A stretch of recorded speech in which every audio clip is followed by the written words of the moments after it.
Hello, everyone, and welcome back to Cop Ultra Podcast Show. I'm your host, Poovan, and I'm back today to give you guys a review, my review, and my talking points as Liverpool beat Wolves away from home.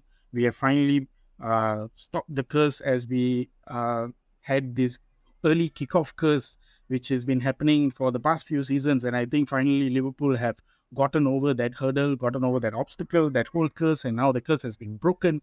We have finally won our first away game from home, and which is an early kickoff, which is against Wolves. So, but in dramatic fashion, we have won the game.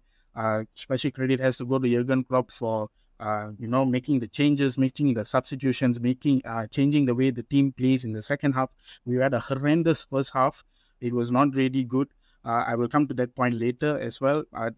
Just to give you guys a gist of a review, it was a horrible first half, but it was a fantastic second half. And what an end to the game, as well as the mentality monsters are back. The comeback kings are here to stay and are here to say that we are going to challenge for the title this season and we are not going to go anywhere. So, a lot of things to discuss as well, but then I'll try to keep this as short and sweet as possible. It was a sweet, sweet victory for us as well. We did really well. Credit needs to go where credit's due in terms of players who scored the goal, and as well to Mo Salah as well, who assisted two goals as well, coming from Cody Gakpo, Harvey Elliott, which was our own goal, but also another goal from Andy Robertson, who captained the side in the first team lineup for against Wolves. So he had his first start as a captain for Liverpool in an away game, and it's probably his 200th game for us. And then he has now also scored the winner for us in that match against Wolves. So a very, very momentous occasion for him. A big, big, big win for us. Definitely, it was not the case last season as we were away to Wolves and we didn't win over there at the Molineaux. We lost 3-0, and it was a good turn of fortune for us. We were absolutely horrendous in the first half. Joe Gomez getting picked on, throughout the whole of the first half by Pedro Neto, and also McAllister not being himself. I think it was most probably the post-international break hangover due to the heavy traveling and him playing in the high altitudes of Bolivia and so on and so forth. I think Klopp made a slight error in that error of judgment in terms of player selection was concerned. But in regards to the whole team which was selected to play, I think it was okay towards the end of the first half. We did try to generate a few chances, but it was to no avail. It didn't really work out for us, the whole formation, the way the team played, McAllister being the number 6, Szoboszlai having to drop down and, play a more defensive role and also playing a more attacking role. I think it didn't really make sense. But I think in the second half, when the team came on to play, we saw no attacks being a lot of attacking build-up from Liverpool. Liverpool retaining a lot of the possession, trying to play the high line, trying to make sure that all of our players are on Wolves' end of the pitch rather than in our end of the pitch. We did have our moments, but I think that we did really, really well. So in terms of how the match went, yes, it went really well. I think in the second half, Joe Gomez, Joel Matip, and as well as Gerald Kwanzaa, who had his first start for Liverpool in this match against Wolves, did okay. He did his job. He had a good performance, not a great performance, but something which can be commendable in for an academy player coming up the ranks and filling in for the likes of Ibu Konate and Virgil van Dijk. And I think he really, really did well. He did have a couple of interesting stats that I will point out to you guys later in my talking points. So in the gist of my review, this is how it is. It was horrendous first half, fantastic second half, and I think overall we did really do well in terms of coming back and getting a sensational victory against Wolves. So it was not as sensational as Newcastle or Bournemouth, but then this is a really, really good step in the right direction for us in terms of competing for the Premier League and challenging Manchester City in terms of the Premier League title is concerned. So now we have leapfrogged them. We are now in first place. Still early days. Let's see what happens. So with that being said, that will be my short-hand review. Now I'll go in terms of my talking points. So let's get into it. So the first talking point is Liverpool are now looking like a serious team to be challenging for titles this season, especially in the Premier League. So the most encouraging aspect is our strong start to the season. 5 games in, we have drawn 1, won 4.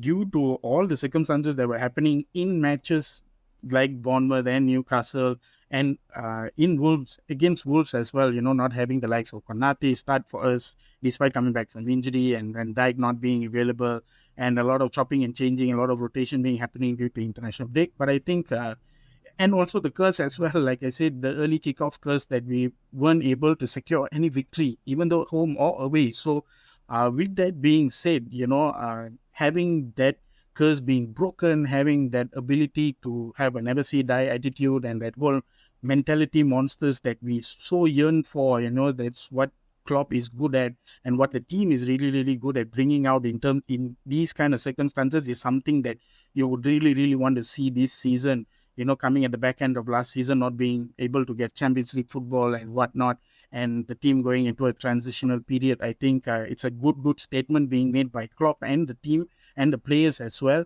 to say that, we are going in the right direction. It's the whole confidence level has been boosted up with victories like this, and it's something that we really, really need. So let's see what happens. It's a good run of form for the team. Let's hope that this continues. So now, with this talking point over, let's jump into the next talking.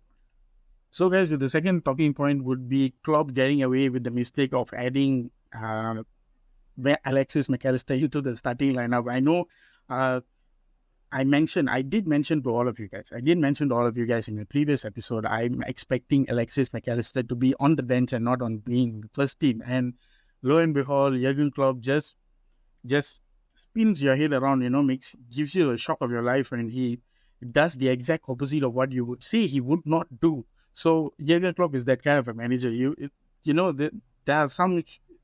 There'll be some form of craziness that you would expect from Jurgen Klopp. So with that, Alexis McAllister starting, it was a no for me, just because of the fact of the heavy traveling, the international break, and him playing at the high altitude and stuff like that. I think in the second half, he made a good decision to take him off the game, sub him off the game, bringing in, making Gakpo go into midfield, and then bringing in the likes of Jota into the center, and then also bringing in the likes of Darwin Núñez, Javi Elliott, and also Luis Diaz as well, to energize the team, try to make sure that we try to at least draw the game. But then in the end, we did win.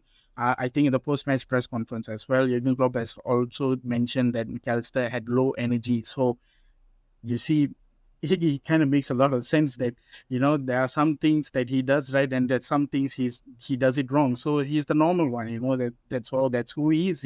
He's a manager. He's a human being. He makes mistakes. So for him to understand the fact that McAllister wasn't ready for this game and 100% fully fit, I think it showed in the first half as well. And we were absolutely lucky that we got away with a 1-0, going behind 1-0 in the first half, because we could have won 2 or 3-0 in the first half as well, had not Wolves have taken their chances. So with that being said, I feel that Klopp got away with this one. So, lesson learned. Hopefully it's a lesson learned for Klopp, maybe he can take this into stride and understand these kind of strategies on what to do in terms of player rotation is concerned. So this is my talking point in terms of Klopp guiding away with the McAllister error. So with that being said, let's jump into the next talking point. So the next talking point, guys, is going to be me assessing what the performance of Jarell Quansah. So Jarell Quansah's first ever start, a shocker to us as well, because Jurgen Klopp, that's why, like I said previously, Jurgen Klopp does the craziest of things. And I feel that maybe in his point of view, he felt that Konate was not ready to start, and he didn't want to take the risk of starting Ibu Konate in this match. So he wanted to go with the likes of Jarell Quansah in this game. So I think he did really, really well. And he didn't have an imperious performance like who you would accept with the likes of like a Virgil van Dijk level performance. But no, he did do his job well. There are a couple of stats that I have here. He did have a passing accuracy towards the end of the game before he had his cramp and whatnot. He did have a passing accuracy of 96.3%, which is higher than any player on any pitch. So that is something positive you could look at.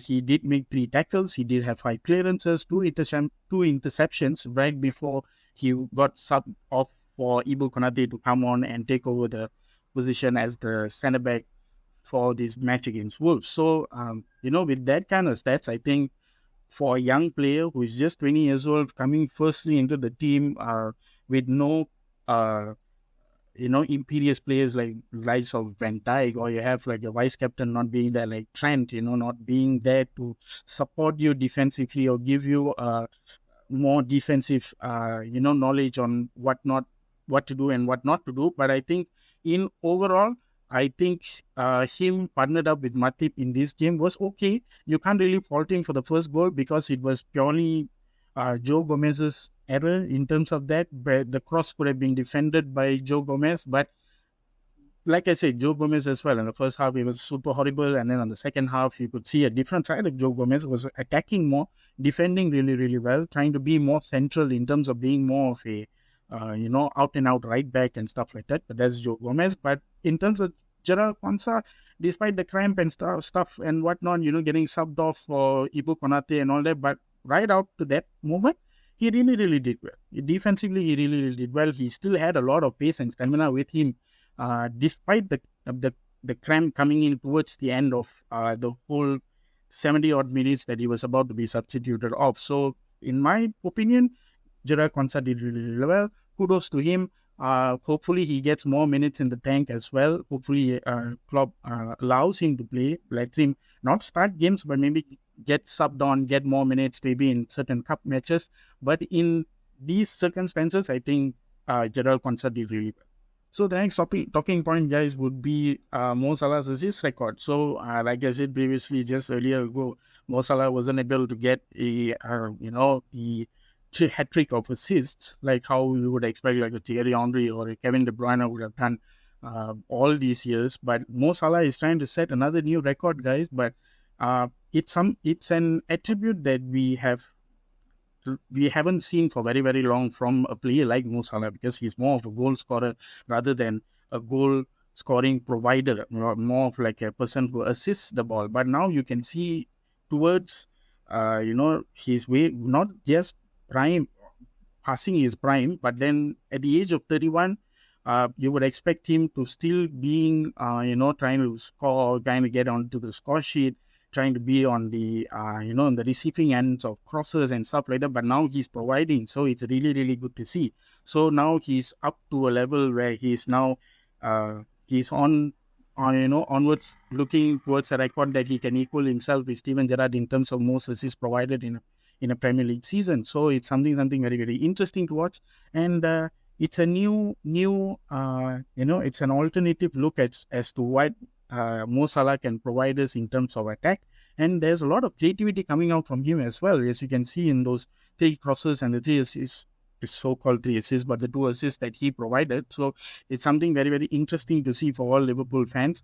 Hopefully he can get on the score sheet more often, but then hopefully we can see more this angle of Mo Salah more often. So with that being said, let's go into the next topic. So guys, last but not least, this is the talking point to end all the talking points end to end to this podcast show, is Liverpool's squad depth beginning to show their quality coming off the bench. So Liverpool's squad depth have been commonly talked about, criticized about, regardless the manager for many, many years. So I think in this season, currently under Jurgen Klopp, getting a new squad, trying to rebuild a new team under his regime, I feel that this squad depth is really, really good. And I feel that supporters now are starting to believe that we can challenge for titles, because, the type of substitutions that we were able to make and to change the whole game against Wolves, I think it was fantastic. The mentality just shifted. The confidence was boosted.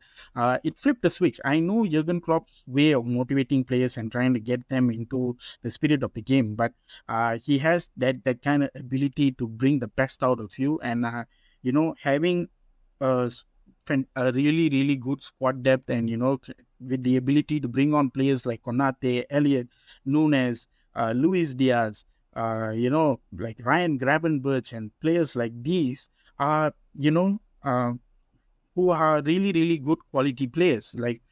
So it's really, really good to see that Jurgen Klopp has, a whole host of players who he can bring on when it is necessary and make the rotation as and when necessary it's possible, because there will be, previously we had a lot of moments, not in this season, but last season and seasons before these, we did have moments where, when a player gets injured, we would be like, what do we do? We do still have that. We like, when Trent gets injured, we would figure out, who is the best possible player to replace him while Trent is injured. But, Jurgen Klopp is still trying to figure out the defense. But then in terms of the midfield and attack is concerned, I think Jurgen Klopp has done well in terms of adding depth to the squad. With the formation that he's playing, with the type of players that he's brought on, having that whole multifunctional aspect to it. I think that is what helped our team win this match against Wolves. And this is something like also the fact that we also have players like Thiago Alcantara, Stefan Bajcetic as well. We'll be having Trent coming back to us as well as soon as possible, hopefully by next week.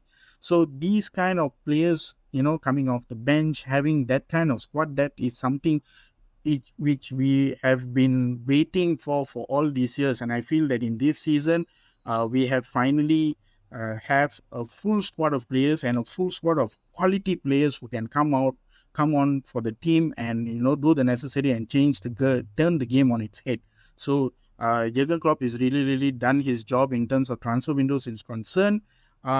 Yes, question marks are there in terms of defense, but then hopefully Jurgen Klopp rectifies that situation come the January transfer window and all that. But in this season, it's a real breath of fresh air for me to see, such squad depth, which I can say, if I were to not have this player, I can sub in for example, Gravenberch, Endo, Thiago. I can bring in these kind of players, quality players who can come off the bench and start a game. For example, they can start a cup match. They can start a Europa League group stage match. They can start a league game despite having other players injured. So it's something really good to see. And hopefully it also saves us a lot of embarrassment moving forward, having quality depth players trying to fill up the positions when we have our regular starters away due to injury or international breaks. So something which is really good. So with that being said, I've come towards the end of my podcast show. Thank you so much for you guys for taking your time to listen to it.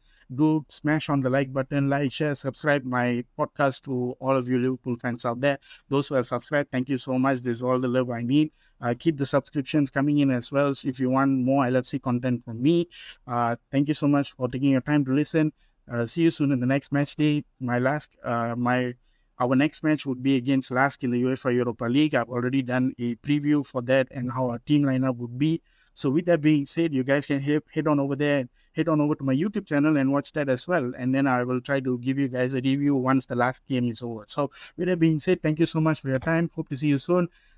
Fantastic dramatic win for us against Wolves, and we walk on, guys. So take care, stay in touch, and you'll never walk alone. Take care, guys.